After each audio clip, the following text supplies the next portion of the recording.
Some truly sad and shocking news about Senator and former presidential candidate John McCain. CNN chief medical correspondent Dr. Sanjay Gupta joins us now. Sanjay, what have you learned? With Senator McCain's permission, I spoke to his doctors at the Mayo Clinic earlier today, and they said that operation that he had on Friday revealed that he has a glioblastoma. That is an aggressive type of brain cancer. That was what was causing his problems, what they operated on right above his left eye, as you may remember, Anderson. This is a type of primary brain cancer. They didn't know. They just found this out after the pathologist looked under the microscope specifically at what was removed there from his brain, and that is what they found. As you point out, it's sad news. This is an aggressive type of brain cancer, and I think surprised everybody, Anderson. I mean, what more can you tell us about this? Just to repeat, this is you were given this information or permission by the senator or by his family in order to broadcast this? Yeah, with his permission, I spoke to the doctors. They asked that I talk to the doctors, get all this information about precisely what happened. We know that on Friday morning, he went to the doctors basically for a scheduled annual physical exam. He was complaining a bit of fatigue and said he's been feeling tired over the last few months. He also had a bout of double vision. But because of those things, his doctors basically decided to order a CAT scan of his brain. Again, this is all Friday that this happened. And then was that CAT scan and then a subsequent MRI scan of the brain that revealed this abnormality. Again, it looked like a blood collection, but it was concerning enough that urgently, within the next couple of hours, the doctors took him to the operating room. They performed this incision, as you heard again, right in the left eyebrow area, removed some bone and removed this. They believe they removed the entire tumor that they could see from that area of the left front of his brain. This is a glioblastoma. Again, that's what that showed. Some people may have heard this term before, but glioblastoma is the same type of tumor that Senator Kennedy had several years ago, that Beau Biden had last year, that we've heard about. It is an aggressive type of brain cancer. So Senator McCain and his family are just now dealing with this news and trying to decide next steps in terms of treatment and all of that. But he is at home. Anderson, he was able to go home the next day after surgery. He had a very rapid recovery. The doctors told me that after he woke up from the anesthesia, he was very alert, very sharp, was able to tell you what year it was. He was making jokes with the recovery room staff. But again, it takes a few days for these diagnoses to come back because the pathologist actually has to review it, and this is what they found, Anderson. What are the potential next steps? Well, this is one of those types of tumors that it doesn't have a particular cure. There's not a type of treatment that you can say is going to likely lead to cure. The types of treatments typically are a combination of chemotherapy and radiation to that part of his brain. This is a discussion that I'm sure Senator McCain and his family are going to have with doctors as exactly how to proceed and also when to proceed. Just recovering from this operation, as you and I have talked about, can take a couple of weeks. But even to begin this sort of therapy, radiation therapy, chemotherapy, they got to wait usually 3 to 4 weeks at least until after the operation. He had that operation in Arizona. That is at the Mayo Clinic there. That's likely where he's going to get his follow-up treatment. So I'm sorry, this is a dumb question, but I mean, is this a tumor or is it more than that? This is a tumor. It is a type of brain tumor. It's a tumor that comes from the brain as opposed to types of tumors that start somewhere else in the body and spread to the brain. This started in his brain. The people were concerned about the melanoma having spread because he does have a history of melanoma, but this was not melanoma. This was a primary tumor of the brain. It is a type of cancer, a malignant cancer. And what that means in this case is that you operate on this, it needs to be treated as well with chemotherapy and radiation. The concern is that it will come back. That's the big concern with these types of tumors.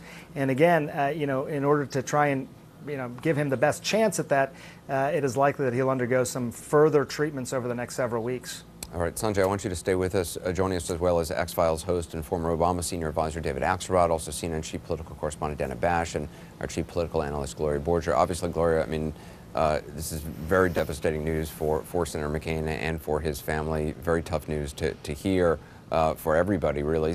He was first elected to the Senate in 1986, which is more than 30 years ago. I mean, for the impact he has had and continues to have on the Senate is not to be overstated. Is remarkable, and don't forget he ran for the presidency twice, and as he told me, he once came in second place, which wasn't good enough.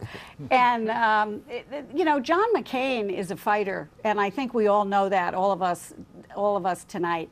And you know, this is a man who survived the fire on the Forrestal, shot out of a plane, was tortured, 5 years in a POW camp, melanoma, 2 presidential campaigns. And Dan and I have been talking to folks who are close to McCain who say he's been on the phone talking about his statements on health care and continuing to work. And if I know John McCain, he's going to want to get back to work as soon as possible and want to continue to do what he does best, which is represent the people of Arizona and be the lion that he is in the United States Senate. Dan, I mean, you've covered Capitol Hill for a long time. Talk about the influence that Senator McCain has there and within the Republican Party, and also just what he's like personally. I mean, I've interviewed him a number of times. He's got a great sense of humor. Yes, he does. And, you know, genuinely is engaged, not just in issues, domestic issues, but internationally.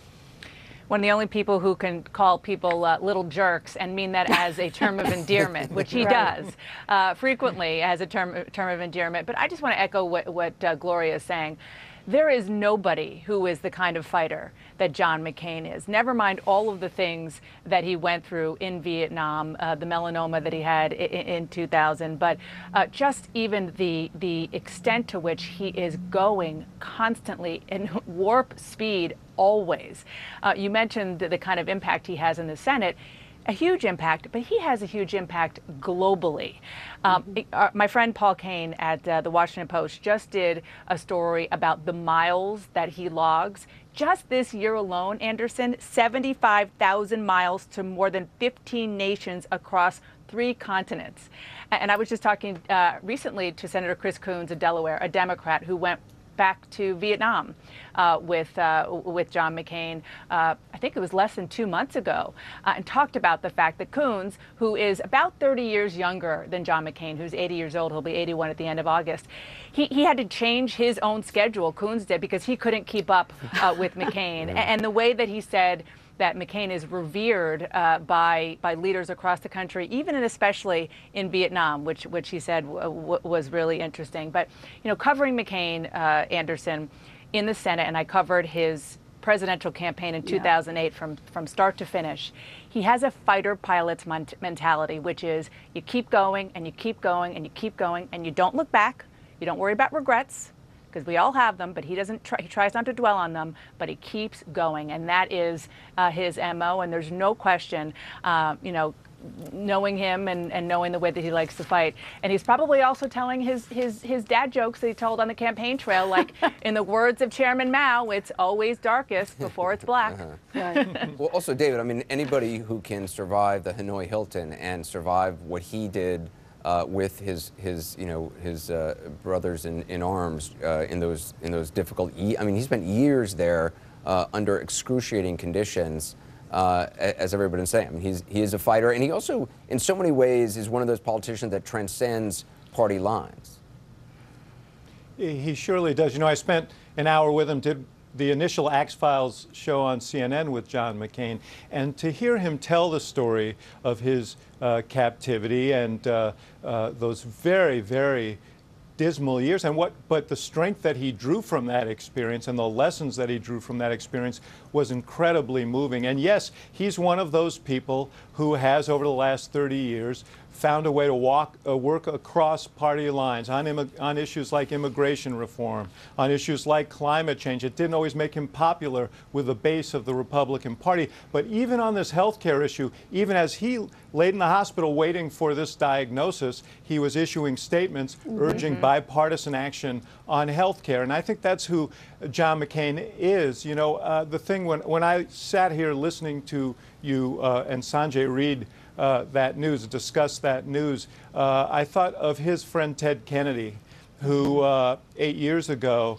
8 or 9 years ago, got a diagnosis like this and continued to fight through it, work through it. But those two worked together on many, many issues. And in fact, John McCain spoke at Ted Kennedy's memorial service. And there aren't that many giants left in the United States Senate. Right. John McCain is a giant. Yeah, and he continues to be, and we certainly Yes, he wish does. him and his family the Absolutely. best tonight. And I know there are a lot of people all over across this country and a lot of people who he's met all around the world who are saying a prayer for him tonight. So Sanjay, thanks. David, Dana, and Gloria, thanks as well. Sure.